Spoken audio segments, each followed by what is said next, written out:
আসসালামু আলাইকুম dear learners, welcome to my channel Ruhul standard স্কুলে। আজকে আমরা যে বিষয়টি বা টপিক নিয়ে আলোচনা করতে যাচ্ছি সেটি হচ্ছে গিয়ে তোমাদেরকে আমি গত ক্লাসে যে টপিক নিয়ে আলোচনা করেছিলাম সেই টপিকের ভিত্তিতে আজকের ক্লাসটি ছোট্ট করে শর্ট একটি ক্লাস নিচ্ছি।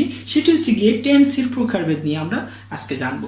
টেন্স হচ্ছে গিয়ে প্রধানত তিন প্রকার। ওকে, টেন্স অর্থ হচ্ছে সময় বা কাল। আমি তোমাদেরকে আগের ক্লাসে, কিন্তু যারা আগের ক্লাসটি দেখেন নাই, অফকোর্স আপনারা প্লে লিস্টে চলে গেলেই অথবা আই বাটনে ক্লিক করলেই কিন্তু পূর্বের ক্লাসটি দেখে ফেলবেন পার্ট 1।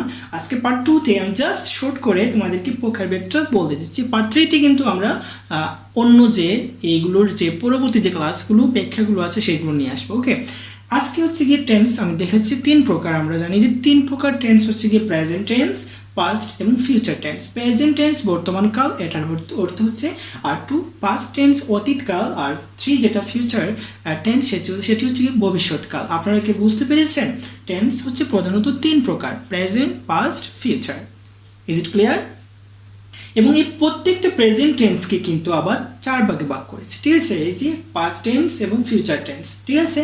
এখানে কিন্তু প্রেজেন্ট টেন্স এবং পাস্ট এবং ফিউচার টেন্সকে প্রত্যেকটিকে আবার চারটি ভাগে, মানে এই যে প্রেজেন্ট টেন্সকে আবার চারটা ধরন দিয়েছে, চারটা নাম দিয়েছে। ওকে, চারটা অবস্থা দিয়েছে। আমি তো আগেই বলেছি তোমাদেরকে যে একটা আমি দেখিয়েছিলাম আগের ক্লাসে প্রেজেন্ট টেন্স নিয়ে, বর্তমান নিয়ে আমি 4 ধরনের বাক্য লিখেছিলাম বা 4 ধরনের সেন্স লিখেছিলাম। ওই 4 ধরনের সেন্সই হচ্ছে গিয়ে প্রেজেন্টের 4টা ধরন। প্রত্যেকটা সেম, প্রত্যেকটা টেন্সের কিন্তু ওইরকম 4টা করে ধরন, সেম একই রকম ধরন রয়েছে, কিন্তু ওইটা সময় এবং কাল ভেদে অর্থ একটু কি বিকল্প বা মানে ভিন্ন হতে পারে। এখানে আপনারা দেখতে পাচ্ছেন যে প্রেজেন্ট, পাস্ট, ফিউচার। তো আমি যদি 4টা নাম বা 4টা ধরন শিখে ফেলি, মুখস্থ করে ফেলি, তাহলে এই যে 3 4 12টা প্রকার বা প্রকারভেদ বা ধরনের নাম আমি শিখে ফেলবো। তোমাদেরকে আমি একটু দেখিয়ে দিই। এখানে আমি লিখতেছি যে এইভাবে আপনারা মুখস্থ করবেন যে প্রেজেন্টের বা পাস্ট, ফিউচার প্রত্যেকটা কিন্তু সেম, প্রত্যেকটার প্রথমে হেডলাইন আসবে গিয়ে নামগুলো। ওই যে প্রেজেন্ট নামটা আসবে, পাস্ট নাম, ওই যে আমি 4টা নাম লিখবো, 4টা ধরনের নাম, ওইগুলোর প্রথমে আপনারা জাস্ট প্রেজেন্ট বা পাস্ট বা ফিউচার যোগ করে দিলেই কিন্তু এই যে এইটার 4টা হয়ে যাবে। আমি দেখাচ্ছি একটু।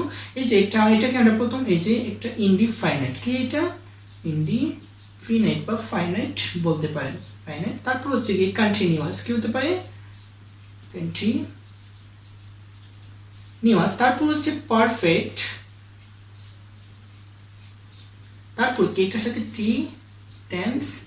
তারপর হচ্ছে কি তৃতীয়টা এবং 2 নাম্বার, মানে দ্বিতীয়টা 3 এবং 4টা মিলিয়ে কিন্তু আমাদের 4 নাম্বার যে ধরন সেটি পারফেক্ট কন্টিনিউয়াস। কি হবে গিয়ে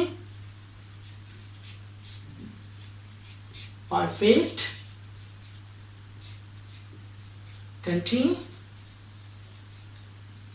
ওকে, তার মানে কি আমি তোমাদেরকে এখানে 4টা ধরনের নাম লিখে দিলাম। তার মানে কি এখানে হচ্ছে প্রথমটা ইনডিফাইনাইট বা ইনডিফিনাইট, কন্টিনিউয়াস সেকেন্ড, থার্ড হচ্ছে গিয়ে পারফেক্ট, আর ফোর্থ হচ্ছে গিয়ে পারফেক্ট কন্টিনিউয়াস। তার মানে কি আমি এভাবে বলতে পারি আমরা যে present continuous tense, present indefinite, প্রথমটা হচ্ছে গিয়ে প্রেজেন্ট ইনডিফাইনাইট টেন্স, দ্বিতীয়টি হচ্ছে present continuous, present perfect continuous. তার মানে কি প্রত্যেকটা এই 4টার প্রথমে আমি যদি এই যে একটা কাল লাগিয়ে দিই, একটা টেন্স বা সময় যোগ করে দিই, তাহলে আমার এই প্রেজেন্টের 4টা ধরনের নাম আমার মুখস্থ করা হয়ে যাবে। তার মানে আমি 4টা নাম মুখস্থ করলে আমার এই যে 3 4 12টা নাম হয়ে যাবে মুখস্থ। ঠিক এইভাবে আমি দেখাচ্ছি।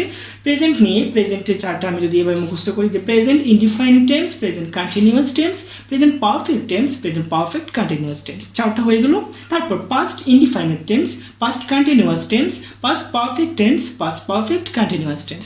তারপর হচ্ছে গিয়ে future indefinite tense, future continuous tense, future perfect tense, future perfect continuous tense. তার মানে কি 3 4 12টা হয়ে গেছে। জাস্ট আমি 4টা মুখস্থ করে 12টা প্রকারভেদ বা ধরনের নাম মুখস্থ করে রাখতে পারবো এবং মনে রাখতে পারবো। আপনারা কি বুঝতে পেরেছেন কিভাবে এই 12টি মুখস্থ করবেন বা মনে রাখবেন? আমরা পরবর্তী যে ক্লাসগুলো নিয়ে আসছি, আপকামিং যে ক্লাসগুলো আসছে, সেগুলো কিন্তু এইগুলো এই যে ইনডিফাইনাইট টেন্স কীভাবে তৈরি হয়, বা ওইগুলো ইনডিফাইনাইট টেন্স দিয়ে আমরা কীভাবে বাক্য তৈরি করবো এবং স্পিকিং করবো ইংরেজিতে, ঠিক আছে? তারপর present continuous, present perfect continuous, প্রত্যেকটা প্রকারভেদের ধরন নিয়ে আমরা বাক্য তৈরি করব, স্ট্রাকচার জানবো এবং ওইগুলো নিয়ে ব্যাখ্যা করব এবং আমরা ওইগুলো নিয়ে স্পোকেন করব ইনশাআল্লাহ। আপনারা দেখতে থাকুন। আসসালামু আলাইকুম আজকের জন্য। আর যদি ক্লাসটি ভালো লাগে চ্যানেলটি সাবস্ক্রাইব করবা আর একটা লাইক এবং কমেন্ট করে আপনাদের মতামত জানিয়ে দিবে। ধন্যবাদ সবাইকে। আল্লাহ হাফিজ।